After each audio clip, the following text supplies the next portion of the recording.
What the heck is going on with the price of meat these days? Ground beef is over $5 a pound. Making a simple meal like spaghetti or goulash that used to be affordable will now cost us over $2 a serving. That's when we factor in the cost of just 1 pound of ground beef. So, what are we doing to still afford to feed our family these days? In this video, I share the tips to help offset the cost of the rising meat prices.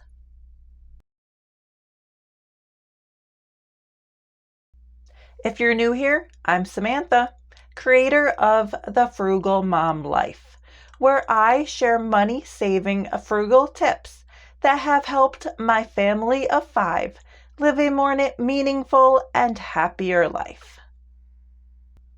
The first thing we are doing is we're having more meatless meals.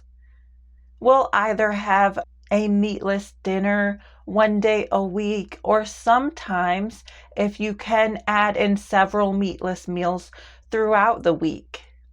If you want a little bit more of a challenge, then maybe consider a meatless day, where you pick one day a week and you try to eat all meatless meals for that one day. Essentially, this means you'll be a vegetarian for a day. And it wouldn't be as difficult as you might think. Eggs are vegetarian and they're an excellent, cheaper option for protein. So you could have that for breakfast, and then you might have a bean burger or a salad with beans for lunch. And then perhaps a delicious vegetarian chili for dinner. The possibilities are nearly endless. And by the way, I just did a video on my favorite easy vegetarian meatless meal recipes. So if you need some inspiration for some ideas, go check it out. I'll leave a link for it down below. The next thing we're doing to help offset those prices is we're incorporating beans more. Beans are very versatile, and you can incorporate them into just about anything. Whatever you put them into, they can take on that flavor profile. Not only are they so versatile, but they're also very healthy for you as well. Have you ever heard of the blue zones? I became fascinated by the topic several years ago, and I did a deep dive. Dan Buettner, I'm not sure if I said that right, but he conducted research in areas where the population lived the longest. One thing they all had in common was they all ate beans. So eating more beans could make you live longer. And if you're interested in knowing more information about the blue zones, there's a book about it, and there's also a Netflix series. So if you want more information, you can check those out as well. Black beans and lentils are ones that you can sneak in to ground beef recipes or meals that you use ground beef in. You can sneak those in there and no one will know. Okay, maybe they might know. Just a little bit. But it's okay. You can start off by incorporating just a little bit of beans, like maybe start with a 1-to-4 ratio. So put 1 part beans and 4 parts of ground beef. That means for every 1 cup you put in of meat, you use a 1/4 cup of beans. So like those black beans or lentils.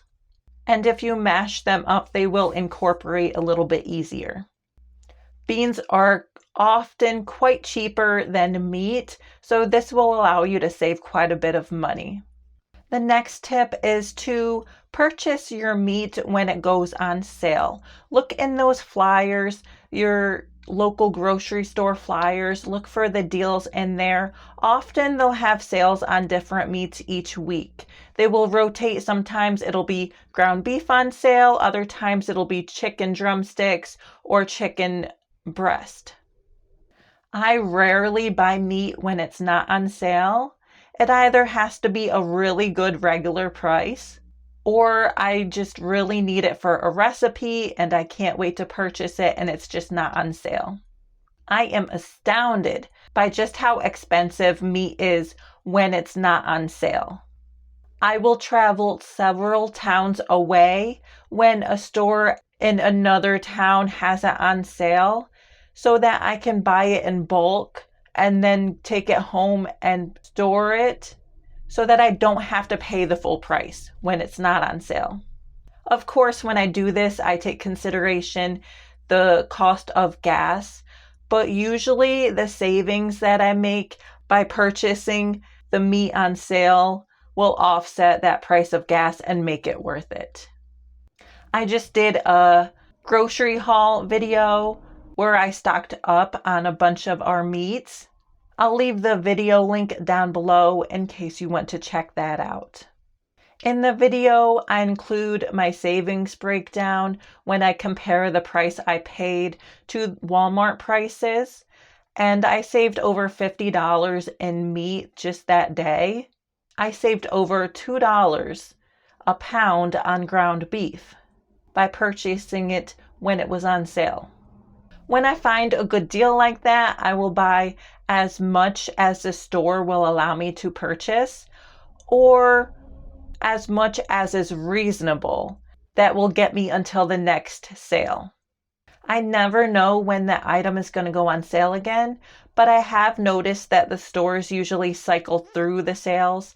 So like this week they might have ground beef, and then for a couple weeks they'll cycle through maybe chicken or something. And then in a month or two they'll have that ground beef back on sale. So I'll buy that meat in bulk when it's on sale, and then I'll take it home and repackage it into vacuum sealed bags so that it'll last longer in my freezer. And then moving on to my next tip, you can pair the meat with a more filling option.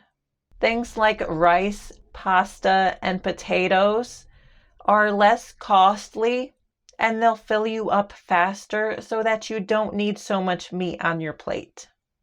Also, consider that meat doesn't have to be the main item on the plate. I grew up having meat and potatoes for dinner, and back then the meat was the main item on the plate, but seeing the prices rise like they have been has really made me consider, and I've gone back to actually serving the actual serving size for meat and using meat as more of a complement to the meal rather than the main ingredient or the main item.